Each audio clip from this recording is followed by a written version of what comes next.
Assalamualaikum warahmatullahi wabarakatuh. Syukur alhamdulillah kita bisa berjumpa lagi di channel ini. Sholawat dan salam selalu dan tetap tercurahkan kepada junjungan kita, Nabi besar Muhammad Sallallahu Alaihi Wasallam. Allahumma sholli ala Sayyidina Muhammad wa ala ali Sayyidina Muhammad. Harapan dan doa saya semoga saudaraku semuanya yang sudah subscribe dan menonton video ini, selalu diberikan kesehatan, dilapangkan rezekinya, diampuni dosa-dosanya, dan dipanjangkan umurnya.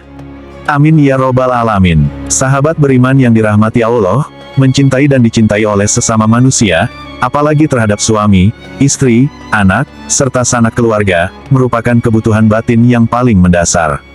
Terlebih lagi jika kita mampu mencintai serta dicintai oleh pencipta semua makhluk di muka bumi, Allah Subhanahu wa Ta'ala. Ia tak dapat dipungkiri, segala kebaikan yang Allah kehendaki pastilah memiliki tanda-tanda yang unik, baik tersirat maupun tersurat, begitupun tanda bahwa Allah cinta dan sayang terhadap hamba-hambanya di dunia. Sahabat beriman yang dirahmati Allah Subhanahu wa Ta'ala, terdapat 3 tanda bahwa seorang hamba mendapatkan kasih dan sayang oleh Allah saat berada di alam dunia. Tanda-tanda tersebut, yang pertama adalah, Allah Subhanahu wa Ta'ala membalaskan keburukan hamba tersebut secara langsung di dunia, agar nanti ia terlepas dari balasan Allah di akhirat. Rasulullah Shallallahu Alaihi Wasallam pernah bersabda, apabila Allah menghendaki kebaikan kepada seorang hambanya, maka Allah akan mempercepat balasan kesalahannya di dunia.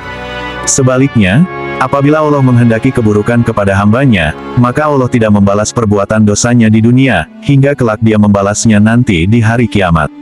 Hadits riwayat Tabrani. Itulah tanda pertama, yang mana Allah berikan kepada hamba kecintaannya, dia mempercepat balasan kuburkan hambanya tersebut, agar manusia tersebut segera bertaubat dan memperbaiki kesalahan yang ia telah perbuat. Namun, sebaliknya, bagi orang yang dibenci oleh Allah, ia akan dibiarkan saja bergelimang dalam lumpur dosa dan terus-menerus bermaksiat, hingga lupa dan lalai selama berada di dunia.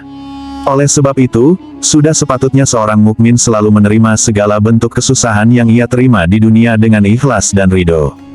Mungkin saja itu merupakan hukuman dari Allah akibat kesalahan kita, sekaligus sebagai tanda bahwa Dia mencintai hambanya, agar kita segera insyaf dan bertaubat, karena balasan Allah di dunia sangat tidak sebanding dengan balasan Allah di akhirat. Ketika di akhirat, seorang hamba sudah tak memiliki kesempatan lagi untuk bertaubat, serta balasannya pun jauh lebih dalam. Ingatlah bahwa Allah Subhanahu wa Ta'ala berfirman dalam surah Al-A'raf ayat 168, dan kami coba mereka dengan nikmat yang baik dan bencana yang buruk, agar mereka kembali kepada kebenaran. Berkaca dari firman-Nya tersebut, sudah jelas bahwa cobaan dan ujian merupakan sunatullah yang di dalam pasti mengandung rahmat dan hikmat bagi hambanya. Allah memiliki banyak cara yang berbeda-beda untuk mengembalikan hambanya kembali menuju jalan lurusnya, musik. Yang kedua adalah Allah Subhanahu wa Ta'ala membukakan hatinya dan mengisinya dengan keyakinan yang kuat dan kokoh. Rasulullah Shallallahu Alaihi Wasallam bersabda, apabila Allah Subhanahu wa Ta'ala menghendaki kebaikan pada diri seseorang, niscaya Allah akan bukakan kunci hatinya dan mengisinya dengan keyakinan dan kepercayaan yang kokoh. Allah jadikan hatinya waspada akan lika-liku kehidupan yang ia jalani.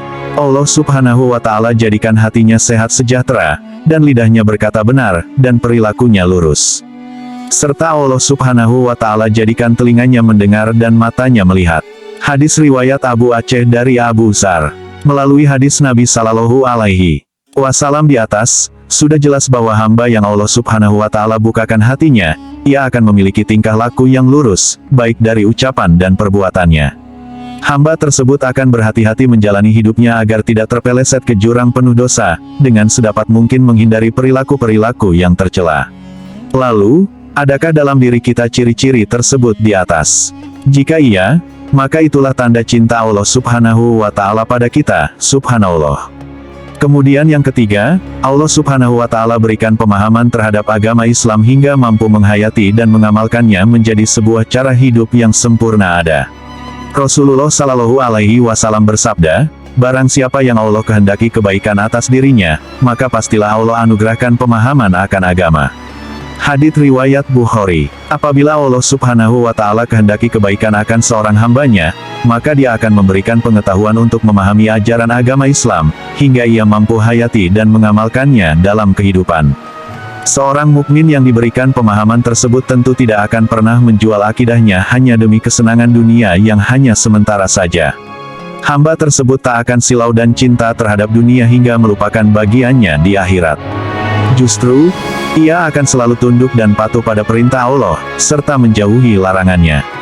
Allah Subhanahu wa Ta'ala berfirman dalam surah Al-Maidah ayat 3, "Pada hari ini, Aku telah sempurnakan bagimu agamamu, dan aku telah cukupkan metmu padamu, dan aku telah ridhakan Islam sebagai agamamu." Sahabat beriman yang dirahmati Allah, marilah kita bermuhasabah diri kita sendiri, menatap jauh ke dalam hati, dan melihat kehidupan kita selama ini. Adakah ketiga tanda tersebut di atas terdapat dalam diri dan kehidupan kita selama ini? Jika iya, maka bersyukurlah atas nikmat cinta darinya tersebut, dan bersabar atas ujian dan cobaan darinya untuk menyeret kita kembali pada jalan lurusnya. Dan jika tidak, maka kita mesti khawatir bahwa mungkin Allah sedang murka pada diri kita.